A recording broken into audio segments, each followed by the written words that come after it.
I'm old enough to remember when, there was not enough offense in the NFL. Mel Kiper screaming, safety should play with their hands behind the back. We're not getting enough points. Woo! I guess the sky's not falling anymore. Live from the Anajar and Levine Accident Attorney Studios. The man your man could smell it. Theo Dorsey is theoretically speaking. But are you a different animal and the same beast? Streaming live on YouTube. You're gonna break up with me because of what I do on the radio? Here's Theo Dorsey. Good people. Feels so good to be back here in the City Place offices here in West Palm Beach. It's your boy Theo Dorsey back with you on Theoretically Speaking. My guy C-Cat on the other side of the glass on the ones and twos. Holla at your boy. You coming off of 3 wins in Major League Baseball, in college football, and of course your Ravens took care of business against those Commanders in that 1 o'clock slate. I'm hot right now. I am running hot. I need to go to a casino right now because I can't lose. Yeah. I got to convert this fortune with my sports teams into something monetary. Also hot, C-Cat. Offenses in the NFL again. Look at that. Just give them some time, right? Give them a few weeks. Nobody's playing in the preseason anymore. The connection isn't as strong as it used to be back in the days. 2 weeks in, Mel Kiper was yelling from the mountaintops that we need to ban 2 deep safeties. You can't have 2 safeties more than 15 yards deep. We need to rethink the way that we structure NFL defenses. We need to be throwing flags and telling safeties to walk up into the box, or else we're not going to let the offense snap the ball. All of this crazy madness and the nonsense out there on ESPN. And then here we have it. 9 teams through NFL Week 6 so far, which we still have Monday Night Football tonight, Bills-Jets. 9 teams scored 30 or more points. There was a combined totals. If you add up both teams in each game, they've been averaging a tick under 50 points per game across the league in Week 6. And on top of that, we've had 8 quarterbacks throw for more than 250 yards. I would say, C-Cat, the offensive struggle and the problem with putting up points has ceased in the NFL. This is a good order of events because, we're starving for football in early September and late August and those times. We'll take whatever football you'll give us. I don't care if the final score is 13-12. I'm going to watch every second of that damn game. Now we have a little more of a refined taste, so we want a little bit better football, more exciting football. It works out. We do. And now that we also are yearning for it, we have been getting it delivered, and we hope that we get it delivered tonight. If you're an Eagles fan like my guy Noah, who hopped in the chat already, we're only a minute into the show. Noah's already begging us, begging and pleading for us not to rip on his guy, Nick Sirianni, for those Philadelphia Eagles who squoke, barely found a way to get past the Browns on Sunday. Of all of the great demonstrative wins we've seen, and we're going to be discussing that today. Today's major question, the topic we're throwing out there is, what was the most impressive win from this football weekend? Not just the NFL, but also college football. What was the most impressive win from the football weekend? His Eagles?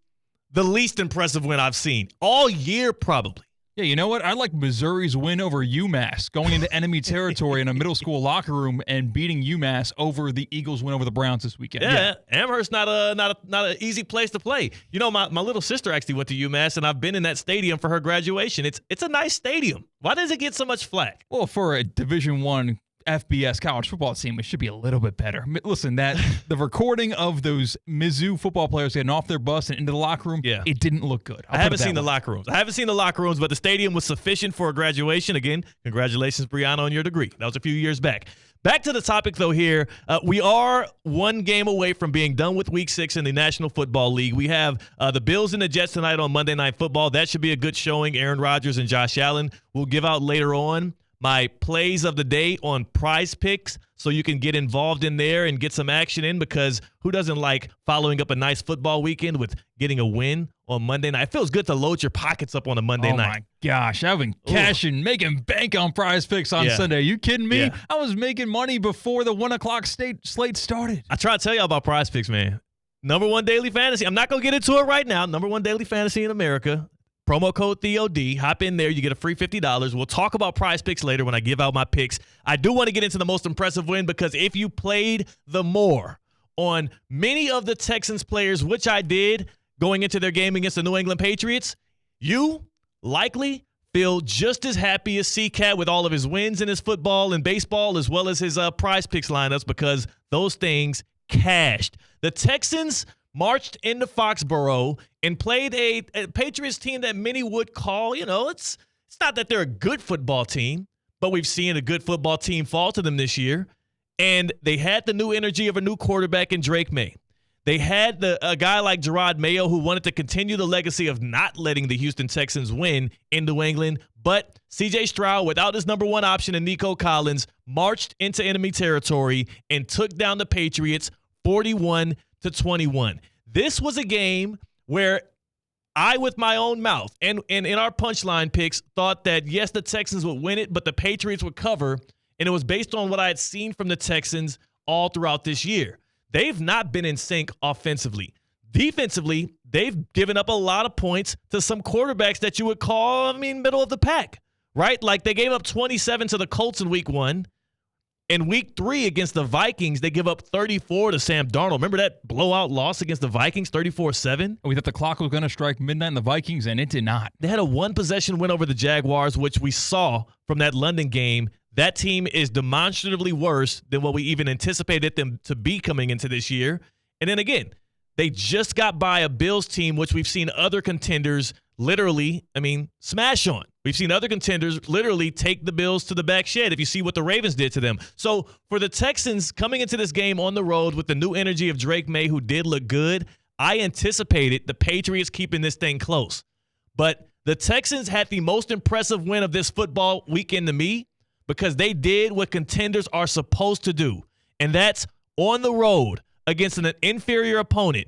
Also, without your number one option in Nico Collins on that offense, CJ Stroud went in there and played a close to perfect enough game to get the win. Joe Mixon came back from injury and ran for over 100 yards, and they had a wire-to-wire dominant victory over the Patriots. It was never in question, and that is what fortifies to me that the Houston Texans, they might not be a team to play with. Like, we need to start taking them seriously. We need to start actually, again, recalibrating our thoughts on them. They stand now at 5-1 in an AFC that can be had. I know the Chiefs are still undefeated. I know that the Ravens are marching and they're going to be on their heels all year, but the Texans are in play for the number one seed in the AFC. And when you're winning games like that, games that you can see teams maybe looking ahead to a divisional game or underestimating and playing down to their opponents, when you see a dominant win like that, a 20-point win, a year from now when we look back on this season, it's going to be just a blip on the radar. Nobody's going to think about it, but it means something to me. It was a statement win for sure, because I was tuning into ESPN 106.3 on Sunday morning to Sunday Huddle with Colin Russo and Cade Chumslin. Yeah. Cade Chumslin's a big Texans fan. And he was talking about how the 4-1 record the Texans had going into this game against the Patriots was a little bit phony, a little bit fluky. It was not telling the whole story, and how not as confident as he was going into the Patriots game. But you beat the Patriots by 20. I think it completely shifts the narrative. And you want to talk about tiers in the AFC? Yeah. Everybody and their mama knows the Chiefs are above everybody else. You can't have anyone in the conversation with the Chiefs just quite yet. And with how bad the Bills have looked coming into tonight's game, and with how good the Texans looked on Sunday, I think you slide the Texans up and you slide the Bills down, and now you have the Ravens and the Texans battling for that 2 spot in the AFC. And that's exactly why that win was the most impressive win to me of the football weekend. Through college football, which was a delectable Saturday in college football, and in the National Football League between Thursday, Sunday's morning game in London with the Bears, who had a huge win. And then it rallied into a bunch of great football games we had all throughout yesterday. The Texans had the most impressive win to me, and it's because of the way that they did it against an inferior opponent. Again, right ahead of a game where, again, next week, you want to talk about a look ahead, the Texans are at Lambeau Field next week. If this was a team that lacked the focus of a serious contender, the Texans would have at least had a close game on the road at Foxboro. Instead, CJ Stroud showed me something without his number one target in Nico Collins that I didn't see in them all throughout the season, is that they're not playing with their food. And if it's one thing I like about a contender is, or at least if it's one notch that puts teams over the hunch for me as a contender, it's teams that don't play with their food when they're playing against inferior talent, and that's what the Texans did. Who was the most impressive team in football this weekend? Which win was the most demonstrative or told you the most in the football weekend through college football and the National Football League? Hit us up on the Baptist Health Hotline, 888-760-3776, 888-760-3776. Hit us up. What was the most impressive win? Don't be lazy. Don't just hop on here and say it was your own favorite team. Which win really did turn the tide for you and make you feel differently about a football team than you did entering this weekend of football? Hit us up on the Baptist Health Hotline, 888-760-3776, 888-760-3776. And no, Noah, you will not escape today's show without us bashing Nick Sirianni because he deserves it. Baptist Health Orthopedic Care. Are you experiencing foot and ankle pain and need to see an expert in the field? Baptist Health Orthopedic Care has a team of foot and ankle orthopedic surgeons and specialists who are regarded as leaders in their specialty. Visit baptisthealth.net/ortho to learn more today. Baptist Health Orthopedic Care combines its resources of experienced physicians and leading-edge treatments and technology to provide advanced orthopedic, foot and ankle, joint replacement, spine, and sports medicine care. Visit baptisthealth.net/ortho for more information today. Baptist Health Orthopedic Care has offices conveniently located in Palm Beach County through the Florida Keys. Learn more by visiting baptisthealth.net/ortho. 888-760-3776. Who had the most impressive win this football season, this football weekend, and how was it not the Houston Texans who put on a display offensively and defensively that, though they still did leave the door open on the back end for Drake Maye to throw some impressive passes and show us that he is the guy that probably should have started earlier in this season and likely will be the answer to the question of who can finally be the heir apparent to Tom Brady in New England. They found their guy in Drake Maye, but the Texans didn't let that get in the way of a dominant win on the road. What did you think of Drake Maye, who to me, when you have a quarterback coming in devoid of talent around him, I mean, he's throwing to guys like Kayshon Boutte, DeMario Douglas, Hunter Henry. He's dumping it off to Antonio Gibson in the backfield. He doesn't have a real rushing threat because Ramondre Stevenson's not there. And still, he led them on some competent drives. 20 for 33, 243 yards, and 3 touchdowns. Somebody told me earlier in the office today, I think it was it you that told me the Drake Maye stat? CK? Yes, it was me. I almost discredited you for it. I almost gave it to Brian McLovin-Rowitz. But, yeah, the Drake Maye stat you gave about air yards on a touchdown. What was that again? Yes, so since Tom Brady left New England, 2020 on, for the New England Patriots, there have been 3 touchdown passes that have had 35 air yards. Just think of a quarterback throwing the football 35 yards or more. Only 3 of them. One of them came with Cam Newton. One of them came with Mac Jones. And the third was on Sunday, yesterday, with Drake Maye and his passing touchdown. Most impressive of that is that Mac Jones actually had one. Yeah.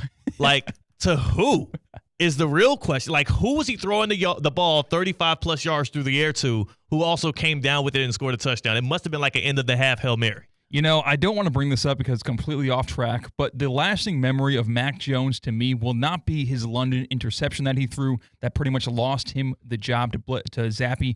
It will more likely be the Patriots' win in the windstorm against the Bills in primetime, where he had to maybe throw the football 4 times, I believe. He might have been 1 for 4. It might have been worse. It might have been less than 4 times he threw the ball that game. It was embarrassing. Yeah, Mac Jones sucks. We got someone on the line. He might look, Mac Jones, though he stinks and he stunk it up, he might be the answer to another team's problem, Jacksonville. Well, technically in London right now. On Theoretically Speaking, right now on line 1, we have Devontae. Devontae's on Theoretically Speaking here on a magical Monday following a football weekend. Devontae, first off, how you feeling? I know you're a Falcons fan. How you feeling just watching a good weekend of football there? I feel great. I feel great. You know, it feels good to see the Falcons living up to their potential. Yeah, not 500 yards again from Kirk Cousins, but enough to get the win. For you, what was the most impressive win of this football weekend? Man, I have to say Baltimore. After they lost against the Raiders, every single week they look way better. Every single week the team is getting better. But just, they went against a hot Washington team. Jaden Daniels, he's been going crazy. And I just feel like Washington is the team everyone's scared of. And they went there. Well, I mean, Washington came to them, but they handled business. They was in control of the whole game. I mean, when you was watching it just looked like Baltimore had the game wrapped up, period. That's a good call. And I appreciate the call, Devontae. He's not wrong there. Like, I picked them in the punchline picks. I knew Baltimore would get the win. I knew they would cover. The only reason why this wasn't a more impressive win to me was because I thought the Ravens had a chance to really put it on the Commanders. Like, because it's no shade to Jaden Daniels. That Commanders defense can be had. And there were spots in which, of course, the Ravens were just kind of controlling the game and staying out front. But there were spots in which I was thinking, like, is this going to be the point? Are they going to flip it on his head right now? Like, is Lamar going to go on a drive that'll really put the nail in the coffin? And they never really did that, but they also never left the result in doubt. So, and it's an impressive win, yes. I still would say what the Texans did to the Patriots, a little more impressive. You're a Ravens fan as well, though, C-Cat. What did you take from that 30-23 win? I saw more of the same in a good way, where other than Patrick Mahomes, I now feel like given a touchdown lead or even given a one-possession lead, give Lamar Jackson the football with 4 minutes and he will win that football game. I have the second most confidence in the NFL in a single quarterback to choke the life out of a clock and not give the football back to a dangerous offensive opponent. Because I didn't want Daniels to get the football back, not at all. And I knew Lamar Jackson was going to keep the football, grind the clock down, and he kept on scrambling, kept on getting a first down, did the job. See, the thing about Lamar Jackson right now is this is a sneaky stat. Through these first 6 games, through the Ravens' first 6 games in which they're 4-2, Lamar Jackson's had 40 or more rushing yards in each of them. The last time Lamar Jackson went 6 straight games with 40 or more rushing yards in a season was that 2019 MVP season, his first full season starting with the Ravens when he was a demon rushing the ball. All of the attention has been focused on how well Derrick Henry has been moving the ball on the ground. By the way, 24 carries, $132 on the ground, a couple of tutties, just 2 tutties. He scored a touchdown in every single game, had a pair of them against the Commanders at home.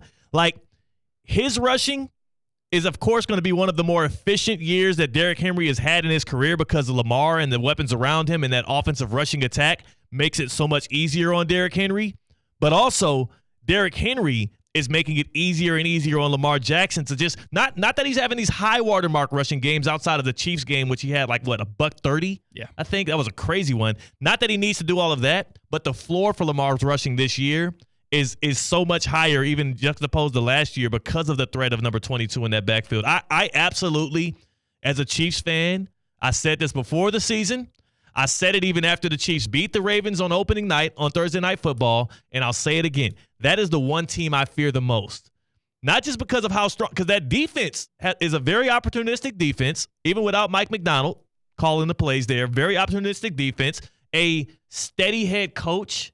Like, Harbaugh's not a guy that I know you probably have your complaints. Everybody complains about their own head coach. What's your barometer on Harbaugh, though? Because outside looking in, he's a really good head coach. He's a guy you don't want to face. He's the type of coach that finds any little loophole in the rule book to use to his own advantage, and sometimes he's too smart for his own good, where his mind works a mile a minute, and he'll think he'll hack the NFL, and he ends up being the dumbest guy in the room in that very moment. But he's kind of minimized the clock mistakes of past. I got not much to complain about with Jim Harbaugh. See, he's a guy that, again, like, think about Nick Sirianni. You go into a playoff game going up against Nick Sirianni and the Eagles, you're like, well, yeah, we have the edge there. Yeah. Like, I feel, not only do I feel comfortable, I probably feel a little overconfident because of who the guy calling the shots for them. But again, Harbaugh's a steady guy. But then again, it's that backfield. It's Lamar Jackson and his ability to have like so many different answers, right? If you load up on the run, he's an accurate and efficient passer. Last night, 20 for 26, 323 yards.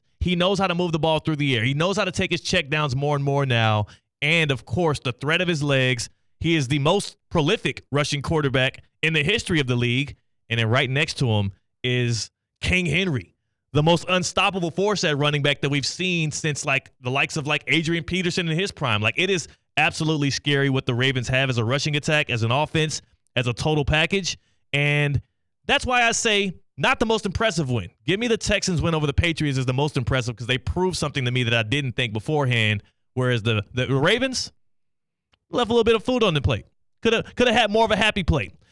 888-760-3776. That's the number to Theoretically Speaking. That is the Baptist Health Hotline. What was the most impressive win from this football weekend? Not just college football, also the NFL. Joe is in Jupiter, and Joe is on Theoretically Speaking. Joe, I won't ask you about the Dallas Cowboys because obviously when you lose 47-9 at home, you don't have the most impressive win of the weekend. What team did stick out to you and impress you the most, though, Joe? No, it's not the Cowboys. First, real quick, a big props to your radio station. I want to let you know, as I was taking my Cowboy flag down from our townhouse community here in Stuart, Florida, I know the neighbors across the street, they just moved in, and I've talked to the husband a few times, and the mother of the husband was out there in the parking lot, and she said, all of a sudden, Joe and Jupiter? I'm like, wow. Nobody calls me that. Nobody knows me as Joe and Jupiter except y'all. At 88 Jupiter Joe on Twitter. All right. And she's like, I was like, really? Yo. She said, yeah, my husband's been talking to you. He recognized the voice. He said, I just couldn't believe it. She said, you're famous. And I'm not asking to be famous, but that was wild. I'm telling you. That's she incredible. Said, he listens to the show every day. And I said, that's me. Yeah. That's wow. Me. They put 2 and 2 together because I knew I was a Cowboy fan. They see the flag. They see my stickers on the truck and all that stuff. That was pretty cool. I don't know. We're making stars out here, C-Cat. On that, Joe. So you said you're taking down your flag. Was it was it at half mast after that bludgeoning to the Lions at home on Jerry Jones' birthday, no less? After he got a birthday cake from the Fox NFL crew, is that why you were lowering the Cowboys flag? There's no lowering it. It's just taking it completely off the pole and putting it up in the corner. Yeah.